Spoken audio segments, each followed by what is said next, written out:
नमस्कार, मी शुभांगी. MDTV न्यूजमध्ये आपले स्वागत. बातमीपत्राला सुरुवात करण्याआधी एक नजर टाकूयात आजच्या ठळक घडामोडींवर. रोटरी क्लबच्या रॅलीतून सार्वजनिक स्वच्छतेचे नंदुरबारात जागरण.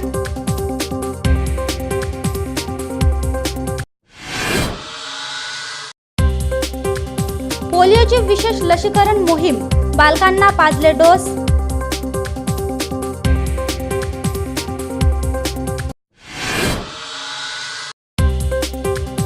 गुजर समाजातील आणखी एक बदल, वर पित्याचे कवितेतून लग्न पत्रिकेत माता पित्याला वंदन.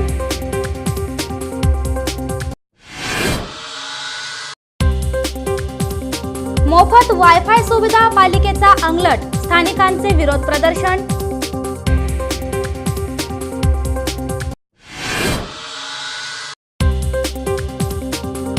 आणि शिक्षकेतर कर्मचारी संघटनेची विविध विषयांवर सभा संपन्न.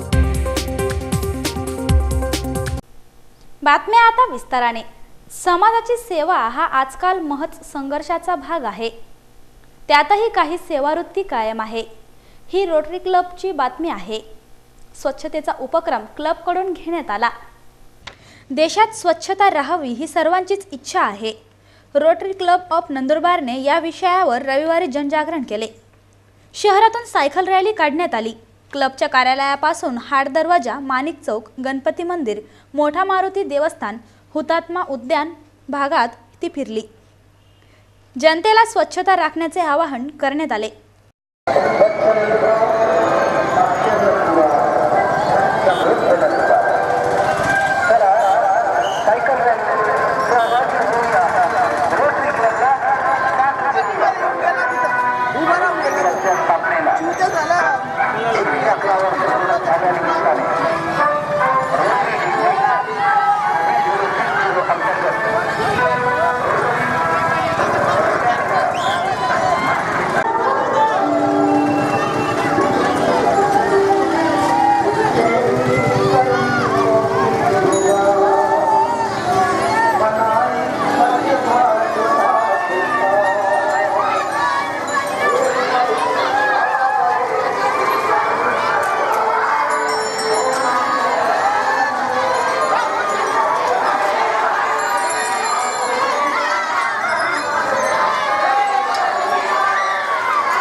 दरम्यान रॅलीच्या समारोपात मान्यवरांची हजेरी राहिली.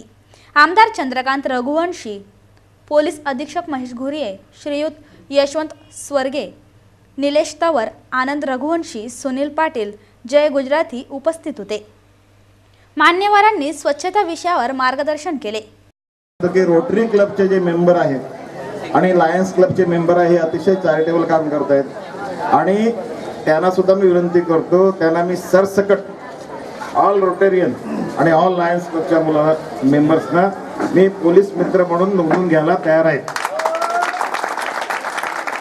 तर माझी विनंती आहे, डिस्ट्रिक्ट गव्हर्नरने त्यांच्या लेटरवर पत्र पाठवली त्यांच्या तिथल्या पोलीस स्टेशनला की त्यांना पोलीस मित्र म्हणून त्यांना नोंदवा. तर आम्ही त्यांना पोलीस म्हणून नोंदवून घेऊ. त्यांना जे करतात ते चॅरिटेबल काम त्यांनी महिन्यातनं 1-2 तास फक्त पोलिसांच्या करता करायचं, एवढीच अपेक्षा आहे. तर ही मुलं जेव्हा रोटरीयन किंवा लायन्स होतील तेव्हा त्यांना सुद्धा मेंबर करू. एखाद दिवस तरी व्हेकल मुक्त ठेवला पाहिजे, प्रदूषण कमी होईल याची काळजी घेतली पाहिजे.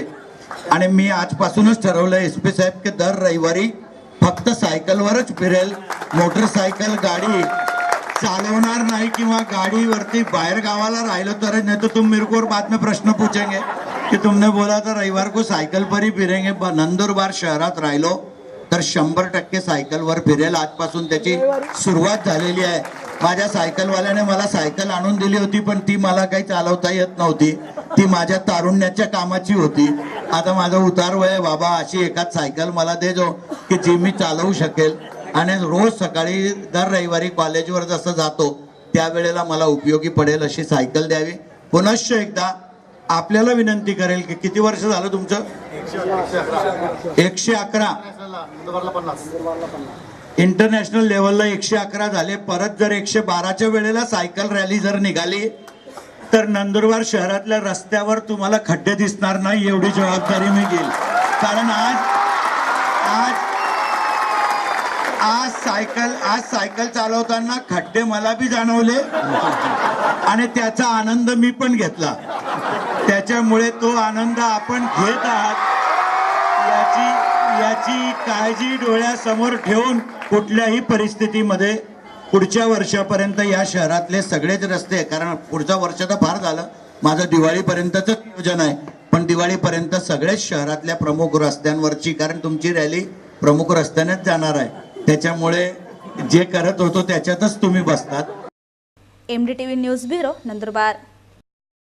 देशही समाजाच्या सेवेसाठी असतो. त्यातूनच भारतात पोलिओ या विकाराचे निर्मूलन झाले आहे. तरीही दक्षता म्हणून मोहीम राबविण्यात येते. बघा ही बातमी. एकाही बालकाला यापुढे पोलिओचा संसर्ग होऊ नये ही सर्वांची भावना आहे. त्यातून आरोग्य विभागाने रविवारी राष्ट्रीय पल्स पोलिओ लसीकरण मोहीम राबवली. नंदुरबारात जिल्हा रुग्णालयाने त्याबाबत संयोजन केले. विविध सार्वजनिक ठिकाणांवर अशा प्रकारे बूथ उभारून बालकांना डोस दिले गेले. चांगला प्रतिसाद लाभल्याची बातमी आहे. 0 ते 5 वयोगटातील बालकांसाठी ही लस सतत खुली आहे. पालकांनी संपर्काचे आरोग्य विभागाचे आवाहन आहे.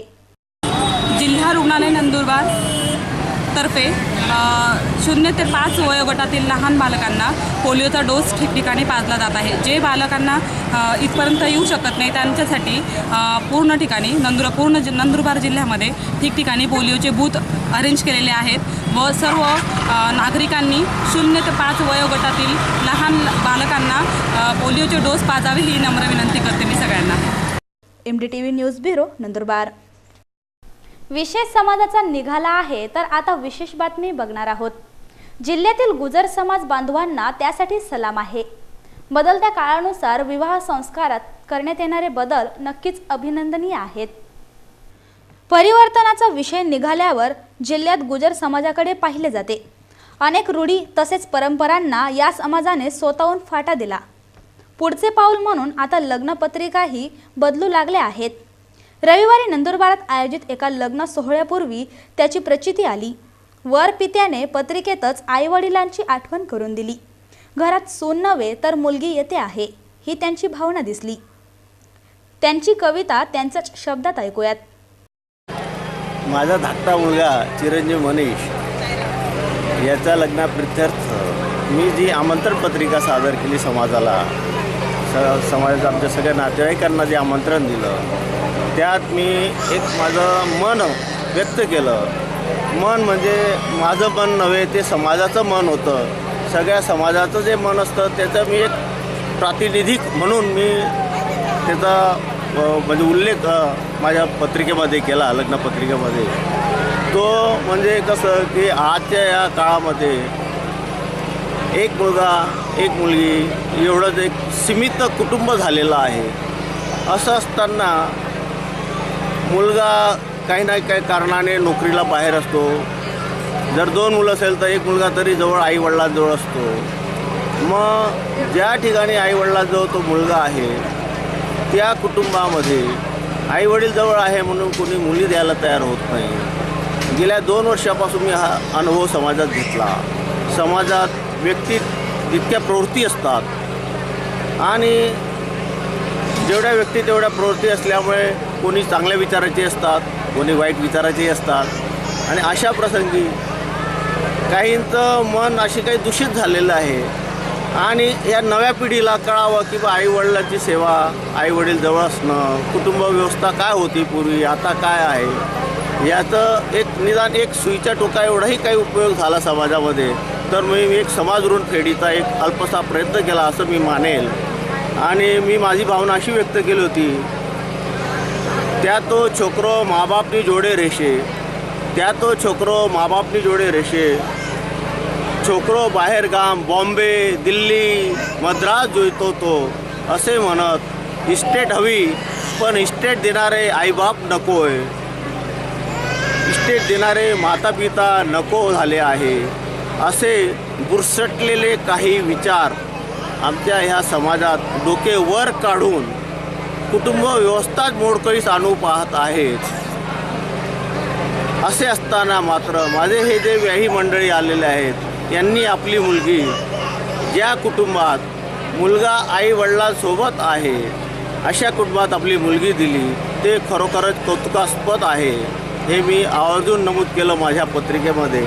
आणि त्याची प्रतिक्रिया म्हणून जवळजवळ बरेचसे लोकांनी त्याचं म्हणजे ॲप्रिशिएट केलं. दिलं म्हणजे फ्रॉम अमेरिकालाही आमचे समाज बांधव आहेत, आमचे नातेवाईक आहेत, त्यांनी तिथून मला फोनद्वारा मेसेज दिला, कौतुक केलं की हा जो तुम्ही समाजामध्ये एक मेसेज देण्याचा प्रयत्न केलेला आहे फार चांगला प्रयत्न आहे तो, आणि तुमचं कौतुक करावं तेवढं थोडंच आहे असं त्यांनी मला कळवलं.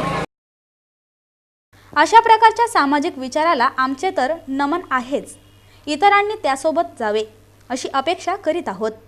MDTV news bureau, Nandurbar. आडा पाय घालस असे आमच्या खानदेशात म्हटले जाते. त्याचा अर्थ चांगल्याला विरोध समजला जातो. नंदुरबार पालिकेकडून मोफत देऊ केलेल्या वायफाय सुविधेची ही बातमी आहे, असून अडचण झालेली म्हणावी लागेल. बघा ही बातमी. सुविधा म्हणून नंदुरबार पालिकेकडून मोफत वायफाय सेवा सुरू करण्यात आली आहे. 26 जानेवारी रोजी तिचे लोकार्पण करण्यात आले. आता ही सुविधा काहींसाठी डोकेदुखी ठरू लागली आहे. नियंत्रण नसल्याने स्थानिकांना त्याचा त्रास सहन करावा लागतोय. सोनारखुंट भागातील व्यावसायिकांनी तशी प्रतिक्रिया दिली आहे.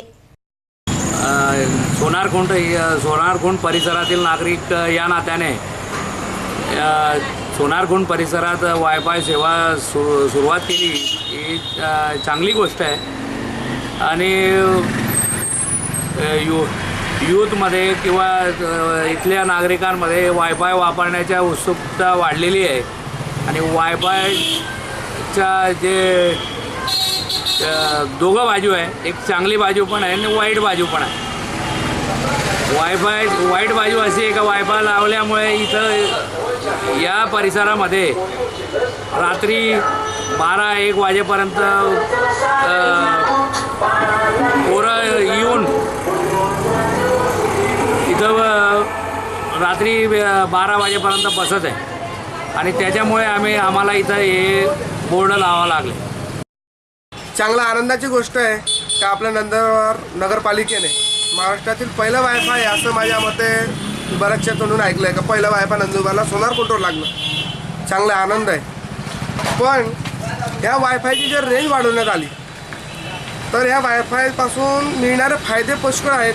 तर सगळ्यांना आज नेट रिचार्ज करत नाही, भरपूर लोक त्यांना वायफाय मिळत आहे, सर्फिंग करत आहेत, त्याचे फायदे येत आहेत. पण त्याचे दुष्परिणाम पण आहेत काही. जसं आता काही पाहते समोर काही बोर्ड लागलेत, येथे बसून वायफाय वापरण्यावर कायदेशीर कारवाई करण्यात येईल. आता कायदेशीर कारवाई करण्यात येईल म्हणजे काय, नुसतं वापरल्यावर कायदेशीर कारवाई नाही करता येणार ना. पण बोर्ड लावण्याचा उद्देश असा होता की बरेच टवाळखोर पोरं जे रात्री उशिरापर्यंत बसून असतात, घरात झोपमोड होते आमची, आवाज धिंगाणा करतात, मस्त्या करतात. आणि वरून त्यांच्या हातातले मोठमोठे टॅब किंवा काही आपण वरतून पाहावा ना, त्यांच्या मोबाईलवर अक्षरशः अश्लील चित्रफिती दिसून येतात. असंही दिसून आलेलं आहे यूट्यूब वगैरेचा वापर करून. तर तसं होता कामा नये. रात्री एक लिमिट ठरवून द्या, अमुक वाजेनंतर वायफाय बंद करण्यात यावा, जेणेकरून परिसरातील लोकांना त्रास होणार नाही. मी सोनारखुंट परिसरात राहतो. आम्ही वायफाय सतत यूज करतो, पण वायफाय नुसतं सर्चिंगही होत राहतं, जेणेकरून व्हॉट्सअपवरचे मेसेज येत नाही व जे डाउनलोड करतो आम्ही ते डाउनलोडही होत नाही लवकर. तर आणि दुसरी गोष्ट अशी का वायफायची वारंवार रेंज येत नाही. या आम्ही चौकातलं असल्या कारणाने, इतक्या जवळ असल्या कारणाने तरी वायफाय लवकर आम्हाला कनेक्टिव्हिटी भेटत नाही वायफायची. तर जेणेकरून एक वायफायची रेंज वाढवली पाहिजे. आणि जे डाउनलोड होत नाही वगैरे जे प्रॉब्लेम आहे ते नंदुरबार नगर परिषदेने त्या वायफायची दुरुस्ती केली पाहिजे. पालिकेने सुविधा जरूर द्याव्यात, त्यावर नियंत्रण राखणारी यंत्रणा सुद्धा असावी, अशी भावना व्यक्त झाली आहे. MDTV news bureau, Nandurbar. शिक्षकांना सांगायचे तर भरपूर मिळते. त्यांची सेवा करणारे कर्मचारी म्हणजे शिक्षकेतर असे पाहिल्यास उपेक्षित राहता. त्यांनाही न्याय हवा आहे. शिक्षकेतर कर्मचारी संघटना त्यासाठी काम करते आहे. शहरातील GT पाटील महाविद्यालयात स्थानिक शिक्षकेतर कर्मचारी संघटनेची ही सभा पार पडली. त्यात अध्यक्षीय निवड महासंघावर निवडीबद्दल सत्कार आदी कार्यक्रम पार पडले। प्राचार्य VS Shrivastava, Ravindra Raghuvanshi, doctor ND Chaudhari, Lalit Pardeshi, Shriyut Devre, DP Upadhye, doctor Mukesh Raghuvanshi, doctor RR Kasar आदी मान्यवर उपस्थित होते। MTTV news bureau Nandurbar. शेवटी पुन्हा एक नजर टाकूयात आजच्या ठळक घडामोडींवर।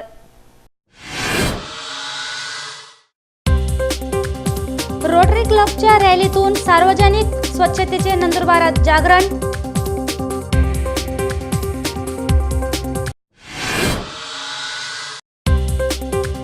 पोलिओची विशेष लसीकरण मोहीम, बालकांना पाजले डोस।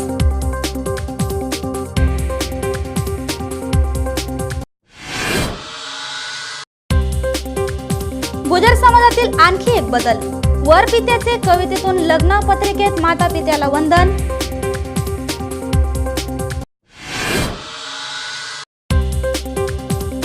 मोफत वायफाय सुविधा पालिकेचा अंगलट, स्थानिकांचे विरोध प्रदर्शन।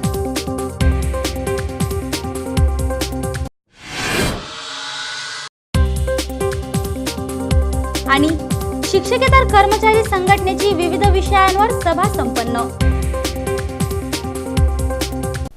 बातमीपत्रात इथेच थांबते।